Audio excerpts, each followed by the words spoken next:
خانہ کعبہ کو کون اور کب تباہ کرے گا؟ رسول اللہ صلی اللہ علیہ وآلہ وسلم نے فرمایا کہ قیامت کی سب سے بڑی نشانی یہ ہے کہ ایک مرد مکہ میں داخل ہوگا جو کہ خانہ کعبہ کو گرا دے گا اور اس کے ٹکڑے سمندر میں پھینک دے گا۔ اس آدمی کی نشانی یہ ہے کہ وہ بسم اللہ الرحمن الرحیم۔ ناظرین، خانہ کعبہ اللہ کا گھر ہے اور اس کی حفاظت کی ذمہ داری بھی خود اللہ تعالیٰ نے لی ہے، لیکن یہ قیامت کی نشانیوں میں سے ایک نشانی ہے کہ ایک شخص خانہ کعبہ کو گرائے گا۔ ناظرین، اس واقعے کی تفصیل سے پہلے آپ کو بتاتے چلیں کہ جب یمن کی بادشاہ ابرہہ نے خانہ کعبہ کو گرانے کی کوشش کی تھی تو اس کا کیا حشر ہوا تھا۔ حضور اکرم صلی اللہ علیہ وآلہ وسلم کی پیدائش سے صرف 55 دن پہلے یمن کا بادشاہ ابرہہ ہاتھیوں کی فوج لے کر کعبہ ڈھانے کے لیے مکہ پر حملہ آور ہوا۔ اس کا سبب یہ تھا کہ ابرہہ نے یمن کے دارالسلطنت سنا میں ایک بہت ہی شاندار و عالی شان گرجا گھر بنوایا اور یہ کوشش کرنے لگا کہ عرب کے لوگ بجائے خانہ کعبہ کے یمن آ کر اس گرجا گھر کا حج کیا کریں، جبکہ مکہ والوں کو یہ معلوم ہوا کہ ابرہہ نے مسلمانوں کے حج کرنے کے لیے گرجا گھر بنایا ہے تو ایک شخص غیظ و غضب میں جل بھن کر یمن گیا اور وہاں کے گرجا گھر کو پاخانہ کر کے اس کو نجاست سے لت پت کر دیا۔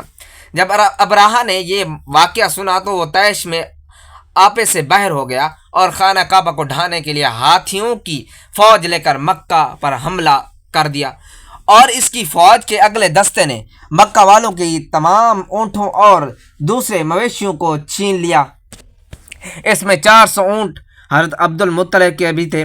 حضرت عبد المطلب کو اس واقعے سے بڑا رنج پہنچا، چنانچہ آپ اس معاملے میں گفتگو کرنے کے لیے اس کے لشکر میں تشریف لے گئے۔ جب ابرہہ کو معلوم ہوا کہ مکہ کا سردار اس سے ملاقات کرنے کے لیے آیا ہے تو اس نے آپ کو اپنے خیمے میں بلا لیا، اور جب حضرت عبد المطلب کو دیکھا کہ ایک بلند قامت، رعب دار اور نہایت ہی حسین و جمیل آدمی ہے جن کی پیشانی پر نور نبوت کا جہ و جلال چمک رہا ہے، تو صورت دیکھتے ہی ابرہہ مرعوب ہو گیا اور بے اختیار تخت شاہی سے اتر کر آپ کی تعظیم و تکریم کے لیے کھڑا ہو گیا اور اپنے برابر بٹھا کر دریافت کیا کہ کہیں سردار قریش یہاں آپ کی تشریف آوری کا کیا مقصد ہے؟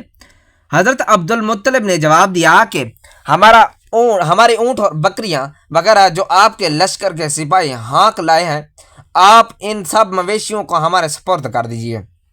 یہ سن کر ابرہہ نے کہا کہ اے سردار قریش، میں تو یہ سمجھتا تھا کہ آپ بہت ہی حوصلہ مند اور شاندار آدمی ہیں، مگر آپ نے مجھ سے اپنے اونٹوں کا سوال کر کے میری نظروں میں اپنا وقار کم کر دیا۔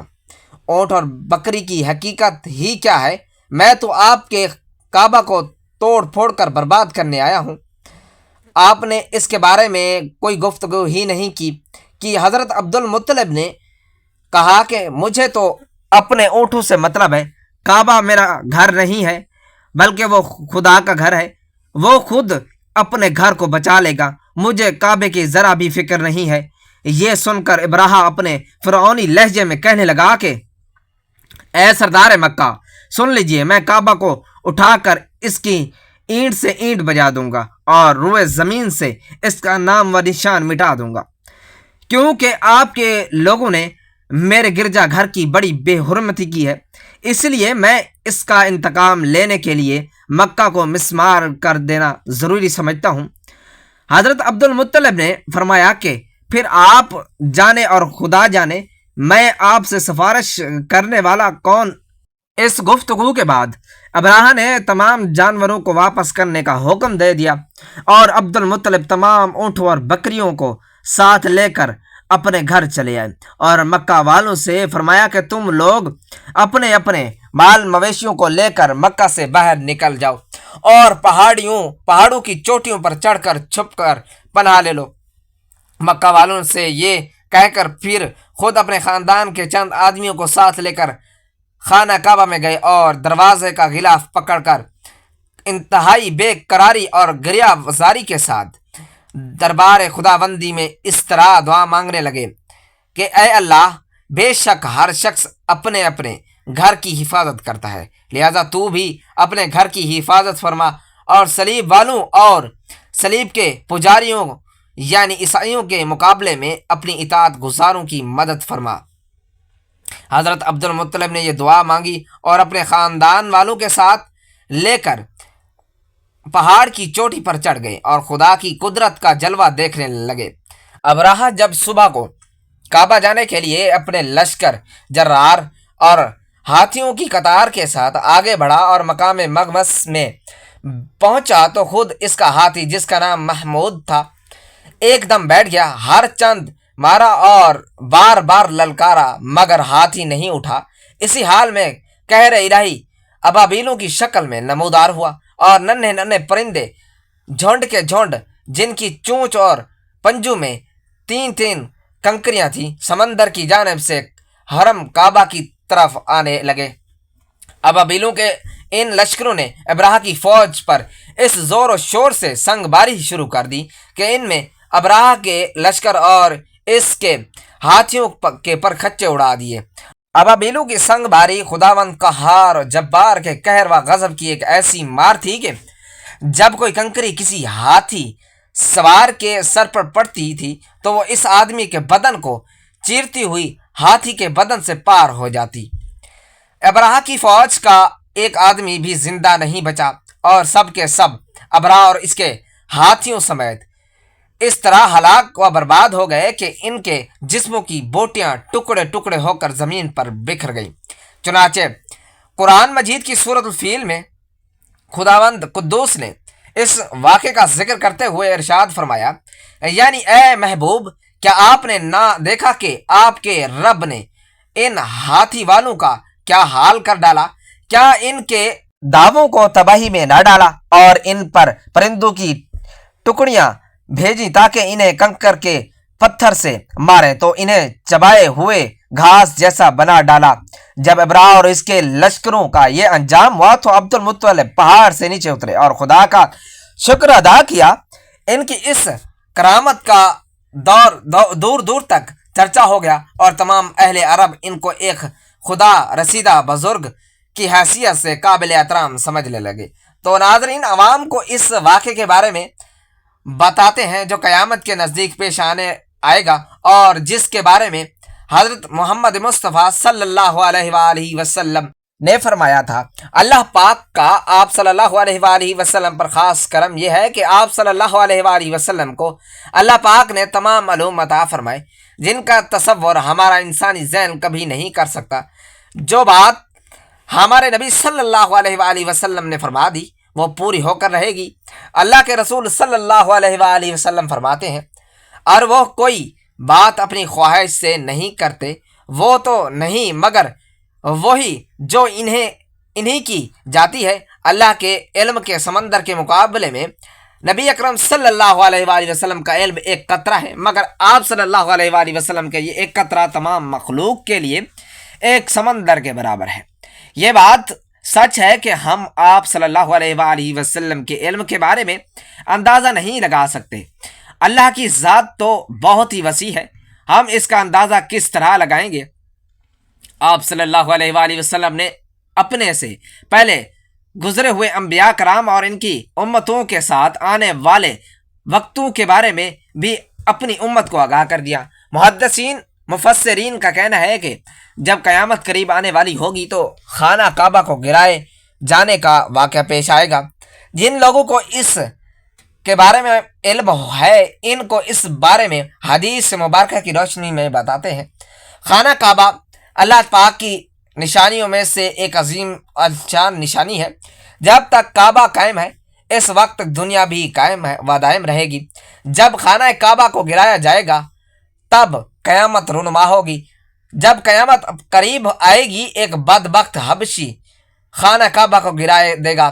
جب قیامت آئے گی اس کمینے حبشی کے بارے میں آپ صلی اللہ علیہ وآلہ وسلم نے ارشاد فرمایا، اس حبشی کی شکل و صورت ایک ایسی ہوگی کہ وہ چھوٹی پنڈلیوں والا حبشی خانہ کعبہ کو گرائے گا۔ جبکہ بخاری شریف میں لکھا ہے کہ رسول اللہ صلی اللہ علیہ وآلہ وسلم نے فرمایا، گویا میں اس حبشی کو دیکھ رہا ہوں، وہ کالا اور چوڑی ٹانگوں والا ہے، کعبہ کے پتھر اور اینٹوں کو اکھاڑ کر پھینک رہا ہے۔ بخاری شریف میں ہے کہ قرب قیامت کے وقت حضرت عیسیٰ علیہ السلام کے پردہ کرنے کے بعد جب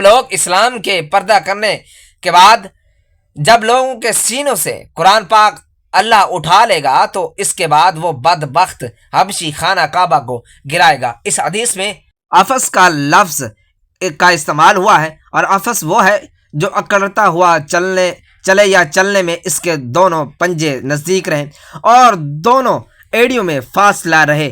وہ حبشی مردود جو قیامت کے قریب خانہ کعبہ کو گرائے گا وہی اسی شکل کا ہوگا۔ دوسری روایات میں ہے کہ اس کی آنکھیں نیلی، ناک پھیلی ہوئی ہوگی اور پیٹ بڑا ہوگا، اس کے ساتھ اور لوگ بھی ہوں گے۔ وہ کعبہ کا ایک ایک پتھر اکھاڑ ڈالیں گے اور سمندر میں لے جا کر پھینک دیں گے۔ یہ قیامت کے بالکل نزدیک ہوگا۔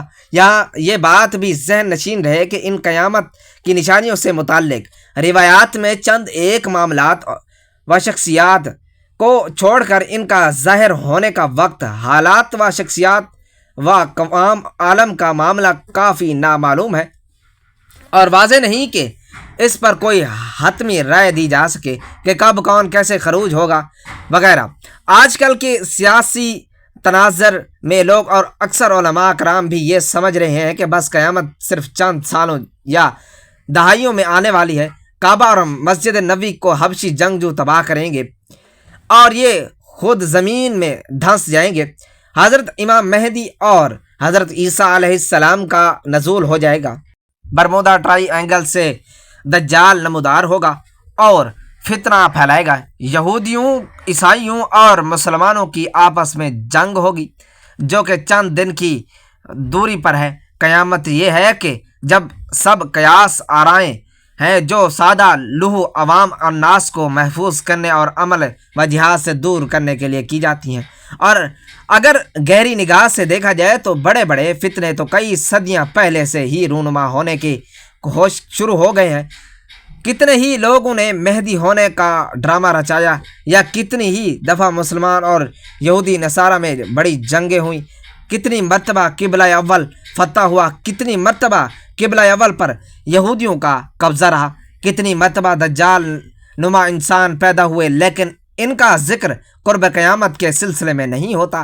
صرف 20ویں اور 21ویں صدی کے سیاسی معاملات اور واقعات کو ہی قرب قیامت سمجھ لیا جانے لگا ہے، جبکہ نبی کریم صلی اللہ علیہ وآلہ وسلم کے ایک فرمان کے مطابق آپ کی وفات کے بعد کا سارا زمانہ قرب قیامت ہی ہے، چاہے کتنی صدیاں بیت جائیں۔ لہٰذا علماء کو چاہیے کہ آج کل کی سیاسی پروپیگنڈے سے متاثر ہو کر ان عوام الناس کو محفوظ کرنے کی بجائے ان کو نیک اعمال جہاد فی سبیل اللہ کی ترغیب دیں۔ ناظرین، اللہ تعالیٰ سے دعا ہے کہ اللہ تعالیٰ ہمیں ان فتنوں سے بچائے رکھے، ہمیں حضور صلی اللہ علیہ وآلہ وسلم کے نقش قدم پر چلنے کی توفیق عطا فرمائے، ہمیں 5 وقت کا نمازی بنائے اور ہمیں مرتے وقت کلمہ نصیب فرمائے، آمین یا رب العالمین۔ ناظرین، ویڈیو اچھی لگی ہو تو ویڈیو کو لائک کریں، شیئر کریں اور دوستوں میں شیئر کریں، چینل کو سبسکرائب کریں اور کمنٹ باکس میں اللہ تعالیٰ کے 99 ناموں میں سے کوئی ایک نام ضرور ٹائپ کریں۔ اگلی ویڈیو تک کے لیے دیجیے اجازت، اللہ حافظ۔